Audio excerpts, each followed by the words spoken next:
Imaginem o seguinte cenário. Pensem em dois funcionários sentados exatamente na mesma sala de um escritório, né? Uhum, o mesmo ambiente físico. Exatamente. A temperatura do ar-condicionado tá cravada, tipo em 20 graus. A luz fluorescente é idêntica para os dois e o barulho da galera digitando ao redor flui no mesmo volume. Sim, a mesma estimulação sensorial para ambos. Isso.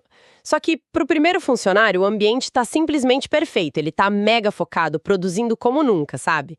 Mas para o segundo, a sala está congelante, as luzes parecem super agressivas e cada clique de teclado é tipo uma tortura absoluta. Nossa, a irritação já destruiu a produtividade dele ali. Total. E a parada é que fisicamente a realidade é uma só, né? Mas neurologicamente essas duas pessoas habitam planetas completamente diferentes. E hoje o nosso mergulho é justamente para entender o porquê de a realidade no ambiente de trabalho ser, na real, uma alucinação altamente customizada que os nossos cérebros constroem, tipo, a cada milissegundo. É basicamente uma ilusão de ótica, de tato e de audição que nós simplesmente aceitamos como verdade absoluta, né? Porque nós tendemos a olhar para o desempenho humano através de planilhas. Exato, planilhas e aquelas métricas de produtividade frias. Exatamente. E esquecemos que quem gera esses números é um sistema biológico interpretando o mundo de forma muito particular. Nossa, com certeza. E é exatamente por isso que essa nossa imersão de hoje carrega uma missão dupla e, olha, com altíssima energia. Essa é uma sessão de revisão intensiva, totalmente desenhada sob medida para a turma que vai enfrentar aquela prova decisiva sobre as funções mentais superiores. Um tema denso. Estamos falando de sensação, percepção, atenção, memória e pensamento. Sim, todas as peças do quebra-cabeça. Os materiais base são notas de aula fantásticas focadas no livro de Fiorelli e com uma pegada super forte na psicologia organizacional e no ambiente de trabalho. Mas a nossa regra de ouro aqui é muito clara. Nada de apenas decorar listas de conceitos para esquecer no dia seguinte, né? Jamais. O objetivo não é decorar. O objetivo é entender a engrenagem, o como e o porquê essas peças biológicas se movem. E, claro, aplicar tudo isso diretamente na prática organizacional. Porque entender a mente de quem trabalha com a gente é, na verdade, a essência da liderança. Falou tudo. E, bom, o que é realmente fascinante aqui é entender a nossa própria fundação biológica antes de entrarmos nos conceitos técnicos pesados, sabe?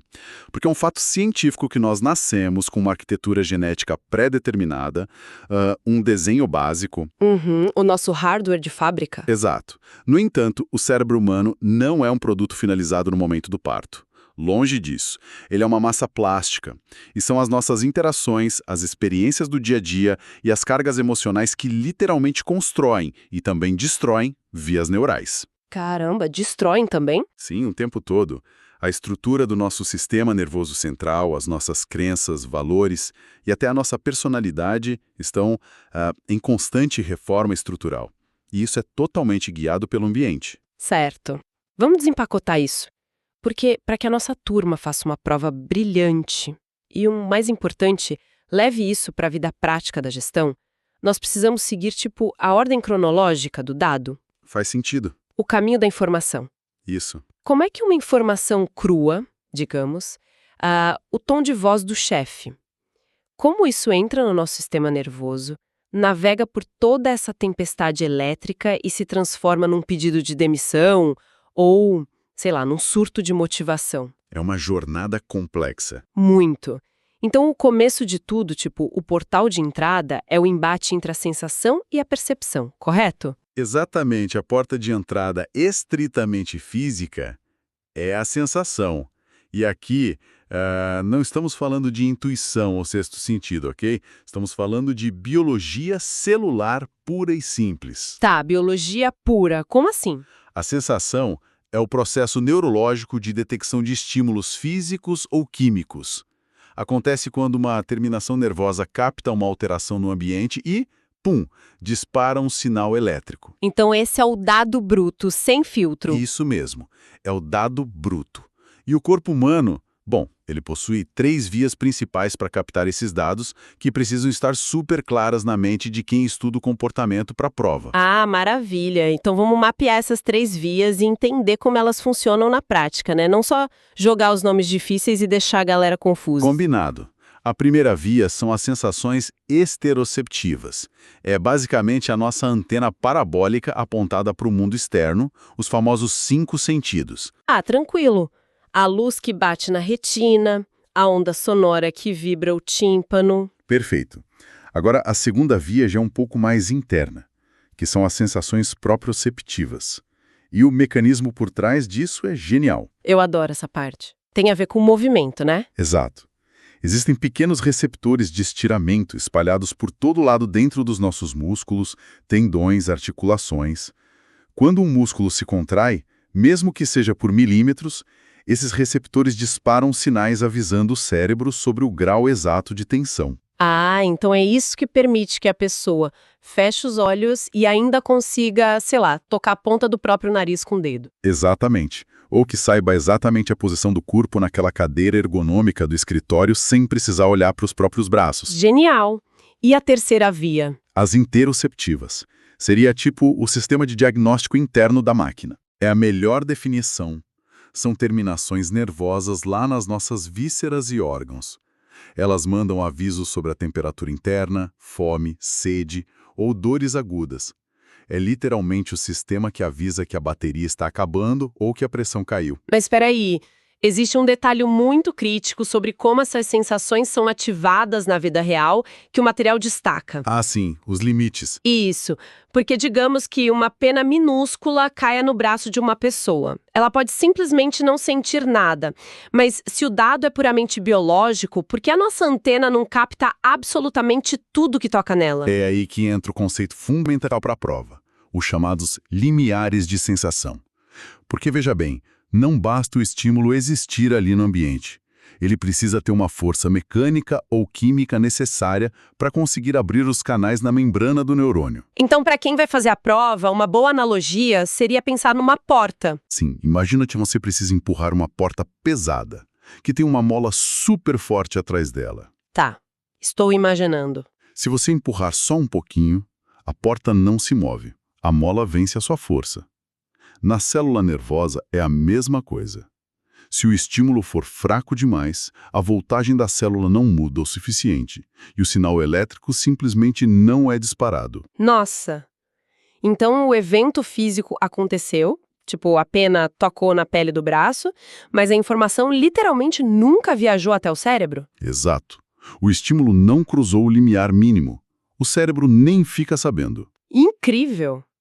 E existe o teto também, certo? Tipo, o limiar máximo? Sim, com certeza. Se o estímulo for excessivamente alto, ele satura a capacidade do receptor. Ele pode até destruir o receptor físico, causando apenas uma sensação indiferenciada de dor aguda. Para fixar bem para a revisão da Delera, a sensação é tipo o hardware do computador captando um sinal de Wi-Fi fraco ou a lente de uma câmera captando a luz, né? Mas só se a luz for forte o suficiente para a lente registrar. Excelente analogia. Então a sensação é essa janela estreita biológica de detecção. O estímulo cruzou o limiar, o sinal subiu pela medula espinhal e chegou ao cérebro. Mas o cérebro, olhando para aquele choque elétrico, ainda não sabe o que ele significa. Ele precisa traduzir isso. Ah, o que nos leva direto para a percepção. Porque se a sensação captar a luz e o som cru, a percepção é o software que junta isso e diz tipo, isso é uma reunião de conselho e eu estou com problemas. Perfeito. E as fontes como a definição clássica de Kaplan e Sadok descrevem a percepção como a transferência, a conversão de uma estimulação física em informação psicológica. É a construção da nossa consciência. Dar significado ao dado cru. Isso, é o processo de dar significado. E como se constrói esse significado? Consultando o nosso passado. A percepção depende visceralmente da cultura, das experiências passadas, das expectativas. E do estado emocional da pessoa naquele dia, né? Totalmente. O cérebro pega aquele sinal elétrico cru e basicamente o banha no contexto da história de vida daquela pessoa específica. Mas me tira uma dúvida. Isso não abre margem para um processamento invisível rolar solto? Porque tem aquele famoso caso da percepção subliminar, que sempre cai em prova. Se a percepção é dar significado ao que a sensação captou, o que acontece quando a sensação capta algo rápido demais para a mente consciente julgar? Esse é um dos mecanismos mais complexos para se observar num ambiente corporativo. A percepção subliminar acontece por causa de uma diferença de velocidade nas nossas vias neurais. Velocidade? Como assim? Imagine uma reunião tensa de diretoria. Um diretor dá uma notícia muito ruim.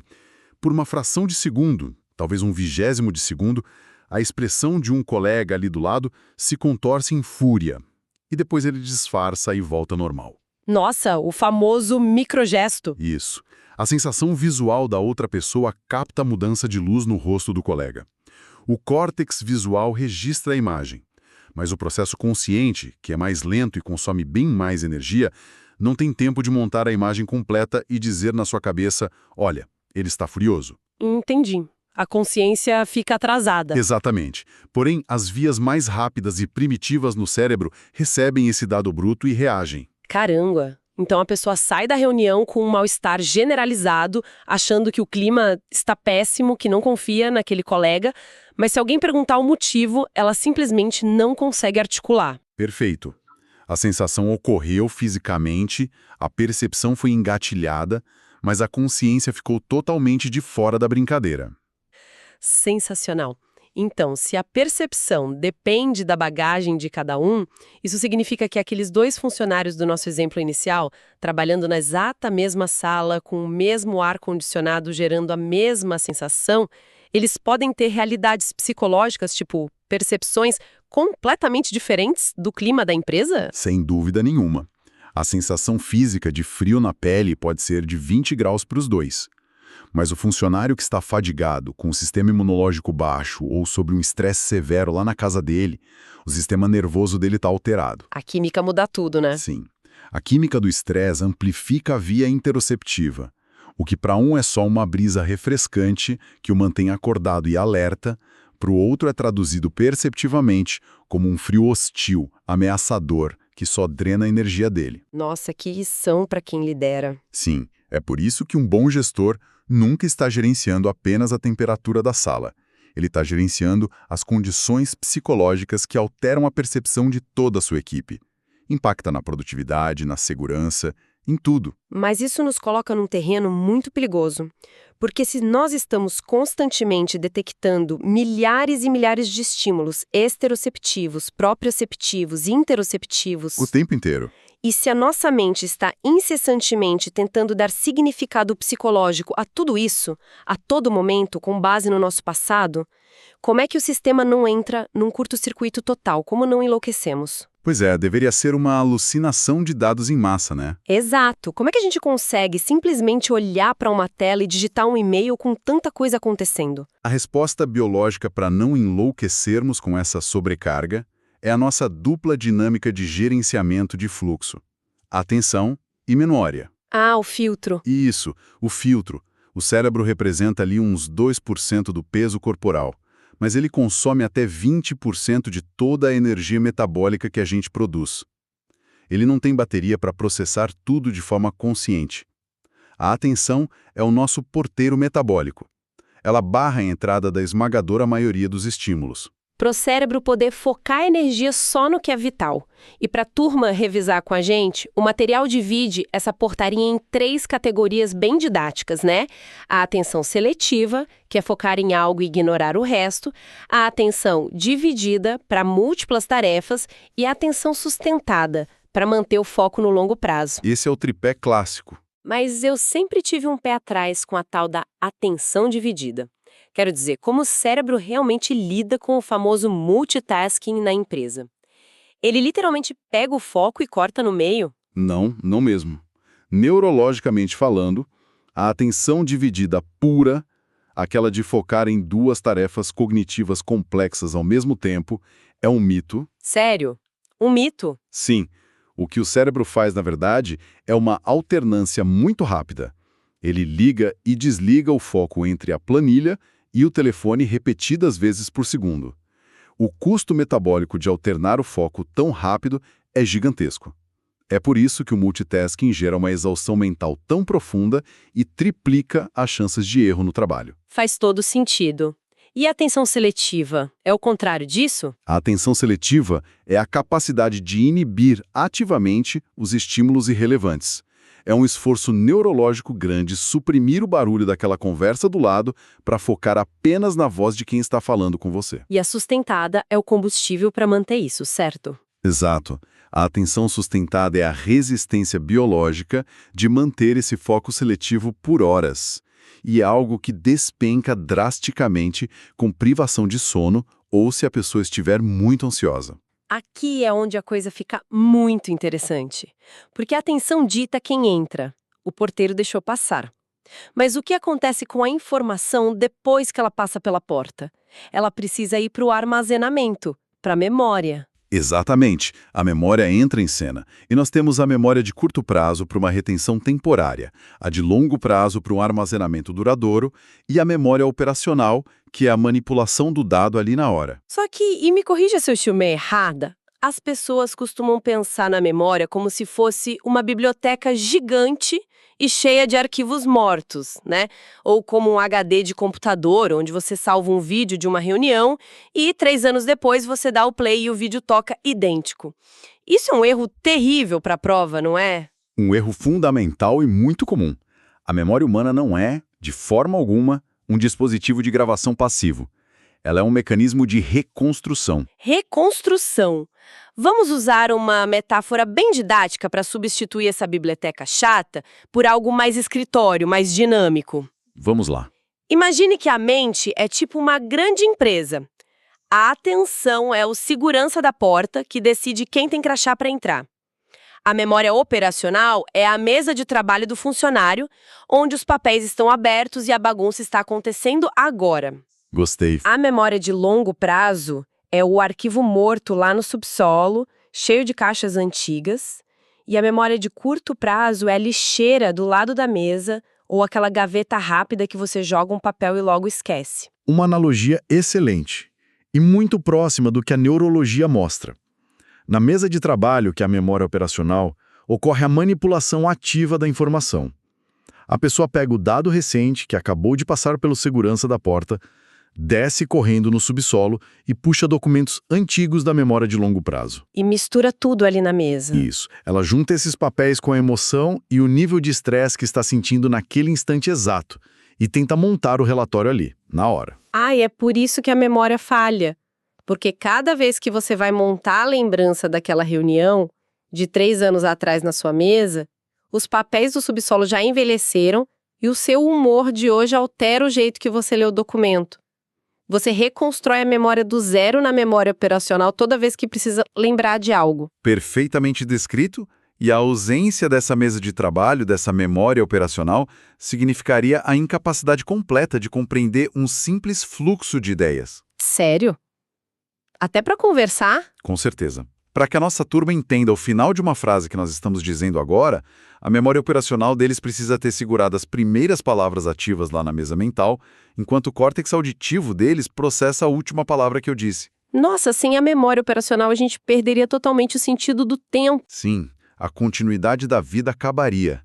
Seríamos reduzidos a organismos reagindo apenas a instantes isolados de dor ou prazer, sem qualquer conexão entre o passado e o futuro. Entendi. Agora a gente conectou sensação, percepção, atenção e memória. Com essas informações filtradas e armazenadas, o que a gente faz com elas? Aí chegamos ao que as fontes chamam de o ápice da nossa evolução. O pensamento. O ápice. O pensamento é a manipulação mental de todas essas informações para formar conceitos e resolver problemas. É a ferramenta suprema que permitiu ao homem mudar a realidade e criar estratégias para sobreviver. Certo. Mas aí eu preciso levantar um ponto crítico. Nós não somos apenas robôs calculistas processando dados o dia inteiro, certo? Onde entra o coração nisso tudo? Onde entra o medo de perder um emprego ou a euforia de bater uma meta gigante? Esse é o ponto-chave das emoções. E para a prova, precisamos ser precisos. As emoções, de acordo com as fontes, não são apenas sentimentos poéticos. São respostas básicas e reações fisiológicas focadas primordialmente na manutenção da vida e na sobrevivência. E tem áreas específicas do cérebro para isso, né? O material aponta o córtex pré-frontal, o hipocampo e a amígdala. Exatamente. Essa tríade é crucial. Vamos usar um exemplo prático. Um gestor dá um feedback muito agressivo para você. O som entra, a via auditiva capta. A amígdala, que é como se fosse o nosso alarme de incêndio, não pensa, ela reage à ameaça. Ela sequestra o cérebro antes mesmo de a gente entender a frase inteira. Isso. Ela manda jogar adrenalina e cortisol no sangue, você fica tenso, o coração dispara, preparado para lutar ou fugir. E o hipocampo? O hipocampo é o arquivo que busca contexto. Ele olha rápido e diz: da última vez que esse tom de voz apareceu, deu muito errado. É perigoso mesmo. Mas se a gente ficasse só com a amígdala e o hipocampo, a gente sairia no soco com o chefe ou pularia pela janela do escritório, né? Exato. E é aí que o córtex pré-frontal atua como um freio de mão racional. Ele tenta inibir a amígdala e diz: ei, calma. É só um feedback sobre a planilha, não um leão querendo te devorar. Nós precisamos desse emprego. Respire. Nossa. Então, o que tudo isso significa, afinal? É hora de amarrar a revisão. Sim, a integração. Tudo começa com a sensação captando a física do mundo e batendo no limiar de energia. Essa física vira psicologia através da percepção, mergulhada nas nossas experiências. Aí, como é dado demais, a atenção atua como segurança da porta, cortando o excesso. Perfeito. O que entra vai para a mesa da memória operacional, que reconstrói a realidade puxando arquivos antigos. O pensamento manipula isso para prever o futuro, e as emoções travam aquela batalha química constante, decidindo se a gente age pela razão do pré-frontal ou pelo pânico da amígdala. É tudo um ecossistema amarrado. Um resumo cirúrgico. E se conectarmos isso ao quadro geral da organização, é a conclusão da nossa fonte. Para um gestor, esse conhecimento é uma ferramenta muito poderosa. Não é só psicologia clínica, é sobre gerir pessoas. Exatamente. Entender essas funções permite uma visão ampla do comportamento. E eu quero deixar uma reflexão instigante para a nossa turma que vai fazer a prova. Manda bala. Quando vocês estiverem lá, sentados fazendo o teste, observem a si mesmos. A luz da sala batendo no papel é a sensação pura. Ansiedade dando aquele frio na barriga é emoção ativando a sua amígdala no modo de sobrevivência. A busca pela resposta correta está exigindo tudo da sua atenção e das suas memórias operacional e de longo prazo. Caramba, o teste rolando na mente. Sim, vocês não estão apenas fazendo uma prova sobre funções mentais. Vocês estão usando todas elas em tempo real para sobreviver a esse desafio gigante. A pergunta que fica para o futuro profissional de vocês é: como seria se, em vez de tentarem apenas gerenciar planilhas frias de resultados, vocês passassem a gerenciar a percepção e atenção das suas equipes? Sensacional. Eu concordo 1000%. Essa visão muda completamente o jogo de qualquer liderança corporativa. Pessoal, desejamos uma prova excelente para todo mundo da nossa turma que acompanhou até aqui. Usem o pré-frontal, respirem e confiem na memória operacional. Nós encerramos por aqui a nossa imersão de hoje. Até o próximo mergulho.